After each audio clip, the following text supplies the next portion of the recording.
vous êtes fendu, monsieur le député, d'un communiqué très virulent à l'égard de la compagnie Air Austral à la suite d'une énième mésaventure. C'était le 6 mai dernier sur le vol qui devait rallier Mayotte depuis Paris. Est-ce que c'est le rôle d'un député que de s'en prendre à une entreprise qui essaie, qui contribue aussi au développement de Mayotte? Je ne sais pas, probablement on n'a pas la même appréciation du vocabulaire français.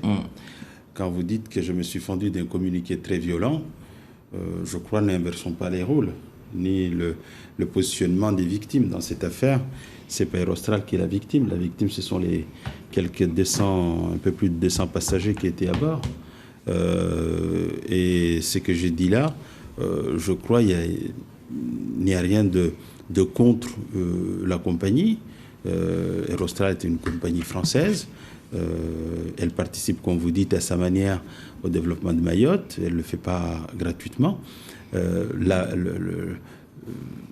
J'ai trouvé l'attitude d'Air Austral insultant et méprisant à l'égard des Mahorais. Je pèse mes mots parce que j'étais, moi, dans l'avion, j'ai vu les choses comme elles se sont passées. Quand on nous parle d'émeutes, on nous parle de l'intervention de la PAF, on a le sentiment d'une espèce de guérilla telle que nous le connaissons tous les samedis dans les rues de Paris. Je crois, soyons modestes. Qu'est-ce qui s'est passé? On a un avion qui est destiné à relier Paris, relier Dzaoudi depuis Paris en vol direct. On embarque, les portes sont fermées, l'avion quitte le parking et au bout de 5 minutes, le commandant annonce: il y a un souci, nous revenons au parking, on va faire des vérifications, ça ne prendra pas beaucoup de temps, ça prendra une quinzaine de minutes. Le temps passant, 15 minutes, une demi-heure, 1 heure, 2 heures, 3 heures. Au bout d'un moment, ils disent: en attendant que les réparations soient faites, nous allons servir le dîner. On a tout de suite compris qu'ils ne veulent pas jeter leur nourriture, ils veulent donner, mais qu'on ne partira pas. Ensuite, à la fin, le commandant annonce avec beaucoup de joie que les réparations sont terminées, qu'on va pouvoir mettre en fonction les moteurs et partir. Et puis il revient une troisième communication. J'ai reçu l'ordre du propriétaire de l'avion de conduire cet avion directement à la Réunion. Et puis ensuite, un équipage de la Réunion vous conduira à Mayotte. Les passagers, et je trouve ça tout à fait naturel, les passagers ont dit non, c'est pas ce que nous souhaitons, ça fait 3 heures, 4 heures que nous sommes là, nous souhaitons rejoindre Mayotte. C'est tout. Alors, il y en a quelques-uns qui ont élevé un peu la voix, il y en a d'autres qui ont une voix beaucoup plus forte que la mienne, une voix grave, ainsi de suite. Puis après, rapidement, dans les échanges, ils se sont... Donc, vous estimez en gros que la compagnie avance des arguments fallacieux pour éviter, les cas échéants, d'indemniser les passagers? C'est tout. C'est la seule explication que nous avons, puisque, encore une fois, je suis témoin. Quand le commandant nous a demandé de débarquer, il a fait monter non pas des agents de la PAF, mais 2 agents de la sécurité d'une entreprise privée.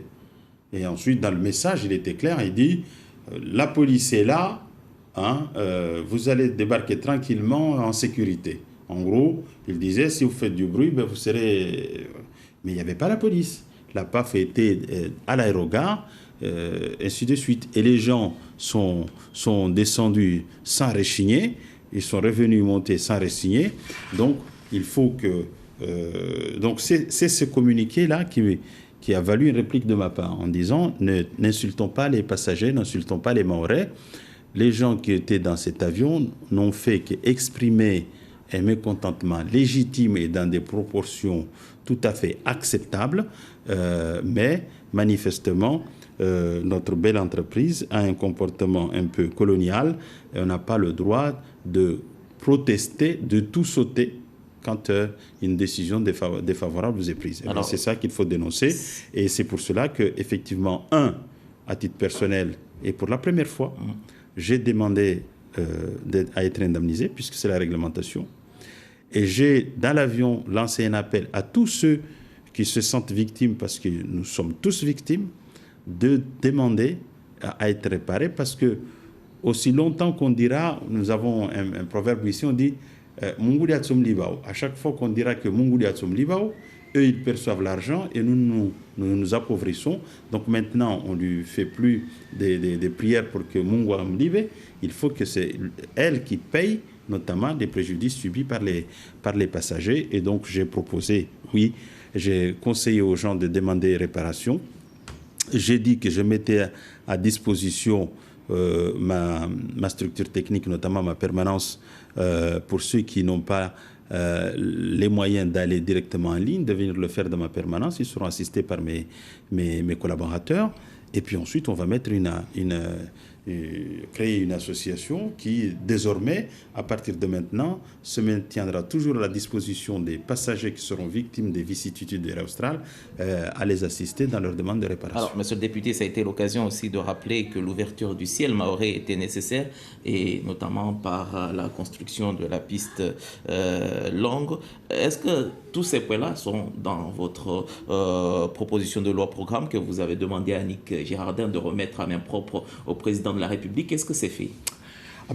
En tout cas, la proposition de loi a suivi son chemin et il est en bonne voie, puisqu'il a dépassé le filtre, vous savez, de la recevabilité. Quand on dépose des propositions de loi, elles sont examinées par une commission dite de recevabilité. Donc, il a franchi le filtrage. Maintenant, cette proposition de loi a été reprise et je veux vraiment remercier le président Jacob qui vient à partir de dimanche à Mayotte, et désormais le président du groupe LR à l'Assemblée. Et cette proposition de loi a toutes les chances d'être inscrite dans la niche du groupe LR, c'est-à-dire qu'elle deviendra une proposition désormais non plus du seul Mansour Kamardine, mais la proposition de loi de l'ensemble du groupe LR, les 104 députés du groupe LR.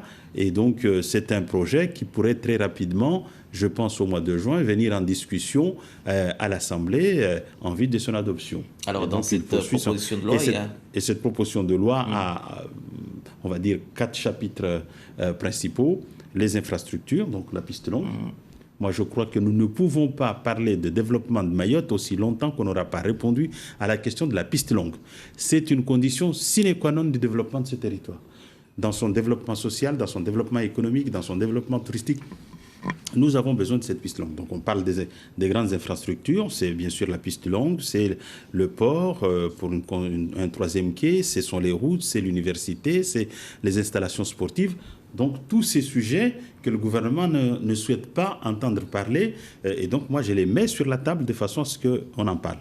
Le deuxième volet de cette proposition de loi, c'est c'est répondre à la question de l'égalité sociale. Vous savez, la République n'a jamais supporté les discriminations, les injustices. Eh bien, apportons une réponse pour que les Mahorais soient traités au même pied d'égalité sur les questions d'égalité salariale, sur les questions de la CMU, sur les questions des retraites, sur toutes ces questions-là. Vous les retrouverez dans cette proposition. Troisième point également, puisque vous voulez avoir le contenu de cette proposition, c'est aussi,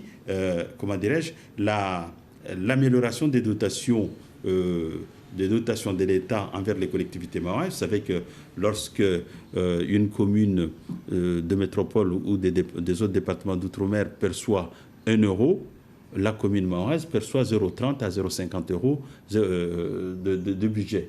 Donc il faut qu'on donne aux communes mahoraises qui ont aussi les mêmes difficultés, si ce n'est plus, eh bien, les mêmes moyens que les autres communes de la République. Et enfin, bien évidemment, les questions environnementales. On en parle souvent. Je crois qu'il est venu le temps également qu'on profite du soleil que la nature nous offre ici pour ne pas avoir à chaque fois à faire appel au gasoil. Vous savez, les constructions, on nous a dit qu'on va construire 600 classes d'ici la fin du quinquennat. Si sur chaque toit d'une école, on met des panneaux solaires, vous imaginez le potentiel que nous avons et cette contribution à l'amélioration de l'environnement. Et donc, je crois qu'il y a sur tous ces sujets, on va pouvoir... Il y a aussi les questions, notamment de l'assainissement, pour éviter que les eaux usées ne se déversent dans le lagon, puisque c'est l'un des plus beaux patrimoines que nous avons. On a compris qu'il y a plusieurs volets, monsieur le député, mais votre proposition prévoit un effort exceptionnel temporaire de l'État de rattrapage de 99,5 millions. En quoi ce... 99,5 millions par an Ah oui, d'accord, ouais, donc 950 millions d'euros. Sur 10 ans. Ouais. En quoi cette proposition, comment dirais-je, est différente dans l'esprit de la proposition portée par le sénateur Tani, notamment dans le cadre du toilettage institutionnel et du fait que Mayotte devrait être dotée des moyens liés à la compétence régionale? Je m'étais promis de ne pas parler de la proposition de mon collègue et sénateur Tani Mohamed parce que je considère qu'il est le mieux à même à en parler. Mais c'est dans le même esprit de rattrapage, en fait. Non, enfin, moi, je n'ai pas ça. Nous avons un document qu'on appelle Mayotte 2025 qui a été conçu en 2015 sous le gouvernement Hollande. Ce Mayotte 2025 a prescrit le toilettage institutionnel. Et puis, vous avez le président de la République qui vient en Guyane en 2018 s'adressant aux élus de l'outre-mer, dont le président du conseil départemental, il dit « Monsieur le président du conseil départemental de Mayotte, Mayotte a milité pendant plusieurs années pour devenir département, et elle est devenue département, est-ce qu'elle est heureuse ?» Il répond lui-même « Non ». Et donc on voit bien que la volonté du président de la République, qui a été à l'époque secrétaire général adjoint de Hollande et maintenant président de la République, c'est de torpiller la départementalisation. Et donc cette proposition de loi, à mes yeux, ne répond pas à la vraie question qui est posée et qui est simple. Est-ce que la République, est-ce que l'État a pris en compte la situation de Mayotte? Et là, effectivement, la réponse, c'est non. Et donc, il faut créer les conditions. Vous voyez, le gouvernement, le président de la République lui-même, toujours en Guyane, a constaté que le conseil départemental n'avait pas les moyens de financer le RSA. Il l'a renationalisé. Ils font la même chose à La Réunion, ils vont le renationaliser. Autrement dit, on voit bien que l'État ne donne pas les moyens suffisants aux collectivités pour les accompagner dans la décentralisation. Et c'est à ce moment-là qu'on choisit d'aller prendre des responsabilités nouvelles, c'est-à-dire pour tuer définitivement Mayotte. Moi, je crois qu'il y a un préalable. Ce préalable s'appelle éventuellement la Convention de développement. Il nous faut une véritable Convention de développement. C'est un préalable qui engage l'État ici sur ces infrastructures dont je parlais tout à l'heure et qu'à l'échéance, parce qu'on aurait exécuté de bonne foi cette Convention de développement, on pourra effectivement à ce moment-là envisager une autre étape de la décentralisation. Parce que dire qu'on veut prendre les compétences régionales, ça veut dire qu'on veut construire les routes nationales, on veut construire les lycées, on veut construire les collèges, on veut avoir une action plus hardie en termes de formation professionnelle, en termes d'aide économique. Eh bien, je note qu'aujourd'hui, nous n'avons pas les moyens. C'est pour cela que moi, j'appelle de mes voeux que le gouvernement accepte de signer une convention spécifique de développement et de rattrapage. Une fois qu'on aura mis tout à flot et qu'on aura maîtrisé le flux migratoire, qu'on aura maîtrisé le flux démographique, c'est-à-dire qu'on aurait doté Mayotte de moyens de progression suffisante, à ce moment-là, on peut basculer dans la décentralisation. C'est beau d'assumer des responsabilités, mais les responsabilités, il est une doctrine selon laquelle qui décide paye. On ne peut pas dire on veut décider sur les collèges, sur les routes nationales, sur le machin, et puis dire c'est à l'État de payer. Moi, je préfère que dans un premier temps, on demande à l'État de payer, de mettre tout à flot et tout à niveau, et après seulement, à ce moment-là, on prend, et on sait qu'à ce moment-là, quand on transfère avec les moyens qui conviennent, et donc on pourra accompagner le développement de Mayotte. Voilà. Moi, j'ai un rêve pour Mayotte, je ne veux pas que Mayotte recule, je veux que Mayotte continue à progresser, à se moderniser, à être comme toutes les plus belles régions de France. Alors, monsieur le député, juste pour terminer, ce jeudi s'annonce comme un jeudi noir avec l'union sacrée des syndicats de fonctionnaires de la fonction publique contre la réforme de la fonction publique. À Mayotte, plus qu'ailleurs, il y a urgence en la matière. En tout état de cause, je vais avoir à ce stade une pensée notamment pour nos pompiers. Qui sont en grève qui sont en grève aussi.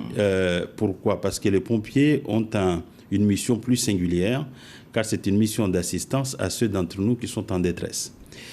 Et lorsque nous avons examiné le budget de la sécurité civile pour 2019 à l'Assemblée nationale, j'ai eu l'honneur d'interroger le ministre de l'Intérieur, M. Castaner, en lui demandant de nous indiquer quels étaient les moyens aujourd'hui mobilisés au service de la sécurité civile à Mayotte.